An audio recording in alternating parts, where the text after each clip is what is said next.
Сайн байна хүндэт телевизээр харагч. Өнөөдөр танд Будын шашны их сургуулийн хуучин Монгол бичгийн Баяр багш, Бурхан багшийн 12 зохиол тухай хөөрж өгнө.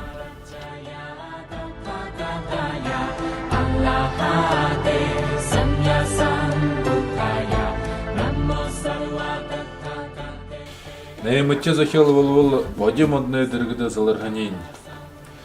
Хамты даяны бесылғылдың нөхуды орхин оғал өйлдіжі нерінзаны мұрындаймырда. Бұйын ехімі болуд, тіндей ғарат тірі дың қату жылы ехі зудырқол шандайым олыпты қиқыдағы қырымға сетхил ғанаты болуд. Тігер мұрындайрытчы бұйе ғажы. Күдуды орхижі Мальчы духидығы окидей ғара ғутарық жымы самысыжы, зауғлығыр бұйын тамир ғырғыжы хывы байдылда ғырыбы. Егет нерінзаны мұрыние ғатылын вадиғайы, батхағайы, орхайы яуы.